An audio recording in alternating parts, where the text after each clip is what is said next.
This is our 2020 Democratic Podcast. Here today I am John Arana. And my name is Josh Clare, and we're going to go ahead and give it off to a start. My first question to you is, what do you think about this whole thing? I think it's a farce. I mean, honestly, it's just pick the worst candidate every time.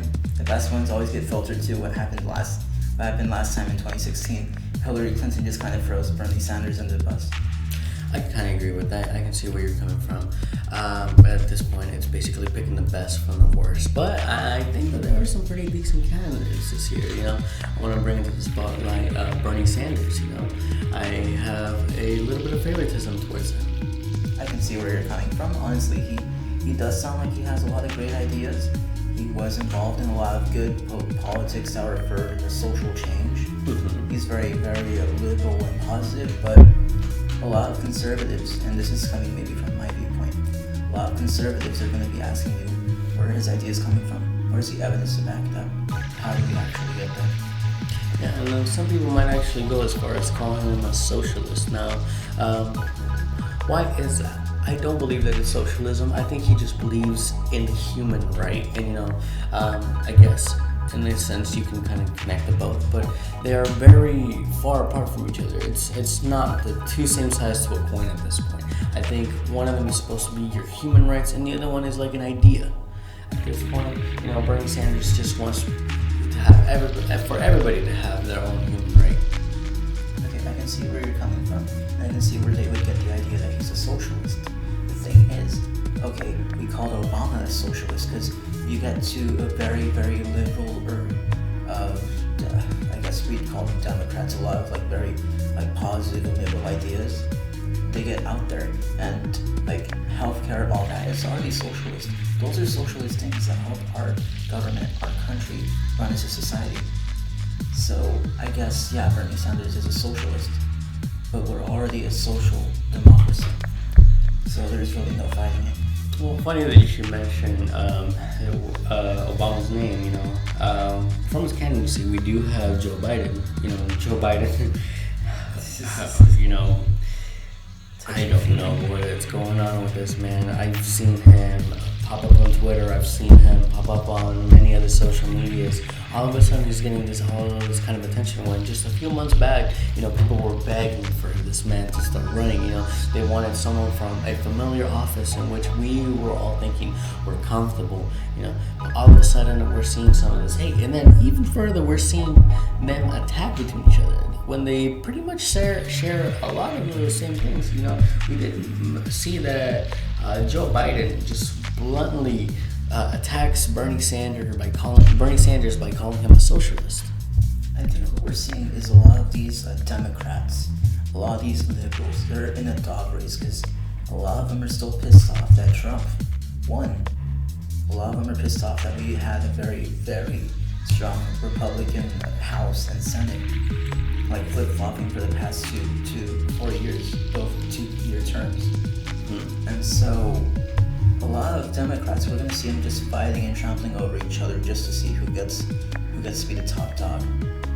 I see where that is, but the main goal for all of them is that they do want to get rid of Donald Trump. That is their main thing. If you can notice, during their entire 2-hour run of this whole debate, they all mentioned, we gotta get this clown out, we gotta get this person out, we gotta get this man out.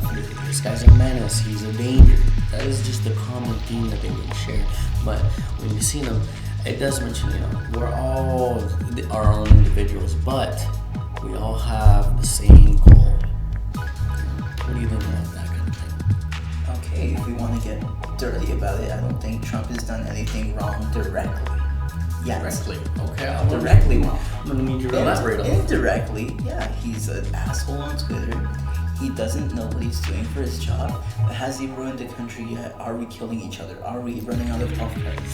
I believe that we are killing each other. You've seen all these shootings that we've had, and a lot of people that are Republicans, a lot of them are people who idolize Trump, people who love guns and everything, and they have their MAGA hats, they have their racist backgrounds. I feel like Donald Trump has a lot of that thing. He's brought racism back in the thing. It's very fascist thing. No? I don't think racism came back. I think it's always been there. They were just quiet about it. You try being someone who's racist under, 8 years of Obama? They're going to be coming out of the woodwork stronger than ever. That's true. Okay. That makes a lot of sense. But still, I feel like his candidacy in all this kind of encourages the people to come out. I mean, I don't know if you were looking at it when he was first running for election. Mm-hmm. A lot of the people online, let's say like websites like 4chan, let's say websites just in general, Twitter, a lot of people saw Donald Trump and they were like, this is our guy, this is the meme lord. That's what everyone did. They made him a meme. That's how he got voted by most of the public. That's true. Well, once you become yourself a meme, you become an icon to the people. The internet just blows anything up these days. As you can see, everybody is going over crazy about every little thing that makes them laugh over the internet. You know, it could be the dumbest of things, and people will just come up, and as soon as they can do a little bit of editing, they can do a little bit of making fun of people. America thrives on the pain of other people. That is actually a very good point. We're a country that always tramples on itself. Yes, I think that very much, if you're not above someone else, you don't think you're going to be successful at any point, And then, I kind of want to bring it back to this. In the debate, they did mention that the ticket to the middle class is becoming more narrow. I'd say the middle class is dying. I agree. Fewer people are actually making it to the top. Okay. Well, I also want to get your opinion on the gun controls. Candidate Beto, he has very strong views on gun control. What are your opinions on gun control? Well, I might be pro guns, but I'm also pro control. Mm-hmm. You want an AK-47? Okay, but let's limit the amount of bullets you can buy. Of course, you don't want to go ahead and, get a, what's that called? Itchy trigger finger or something like that, you don't want to get any of that, If you like guns, you were in the military, if you were in anything, go ahead. Like California right now, what are we doing? We're doing background checks, we're making it more harder to fire guns or ammo. See, but the fact that we're making it harder is only going to encourage those people behind. But, we can't really bring that to light because sales. Black market sales, that's right. So, really at this point, it's not going to do any much. But I believe the stricter the gun control, the better. I can see that, if you want to have a gun, go ahead, just be smart. Very, very much so. You have to be smart. You have to be careful. You have to be sane. This is the main thing I want to get out of this. You have to be sane because you can't just you could be completely insane and still pass a background check because you have this mental history, and all of a sudden after you do the deed and after that you're claiming I'm insane. I don't know what I'm doing. Just about anybody can get their hands on a gun these days.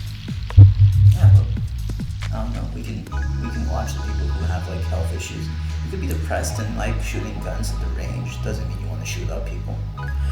I mean, you could get to there, but that'd be that's a whole other topic. Yeah, that's a whole other story. Yeah. But I just kind of want to bring it back a little bit more into this debate. I think a lot of this is because they want to get the dangers out of the way. They want to completely bring out our president that we have right now. Which I want to mention also that there is his official form of impeachment. I've never received better news in my life about politics until I heard that we have a possibility to get this clown. I am just very angry that it has taken so long. See, here's the thing. The media's been controlling the story for so long. I can see the reasons why people would want to impeach Donald Trump. But he hasn't done anything wrong yet. The whole Russia story was fake news. A lot of people online were getting silenced, especially by Google and by Facebook. Mm-hmm. That the whole fake news issue, the whole how Russia was meddling with the elections. It wasn't Russia. It wasn't Russia. It was big online companies. It was Google. It was Facebook. There was evidence for this, but the media itself silenced those reporters. Okay, I see that. And then, this kind of goes into what we've learned in class, the agenda setting theory. The elites are the ones that are making all this. So, can you agree with me that the elites just want to go ahead? It's all about power. It's okay. All right, so that we are actually in agreement. The elites just want the power. The rich get richer, the poor get poorer, and they stay down. But I just think this just backs up even more what Kamala Harris has said. This man has used lies, intimidation, and hate to get where he's at. I can see that. He's a businessman first. Everything he does is a business deal first. Okay. I want to tackle that too. Should you be running a country as a business or as a leader? Because though it might be the same thing in some people's head, it is very different. Businessman will put himself above because he wants to make his own profits. A leader will want everybody to thrive along with him. I agree with that. I agree with your statement completely. However, I would say you need both to run a country. We have business deals where we do tariffs on different countries and their products. How long have we been putting tariffs on either Mexico or China? How many trade deals do we have with other countries? How do they tax our products? So you do have to consider the business aspect of leading a country. Well, I think we touched a lot of the topics that we wanted to talk about. Thank you. Really appreciate it. And then this brings our podcast into a conclusion. I thank you guys for joining us. And then remember, hit the polls in 2020. Please vote. Please vote.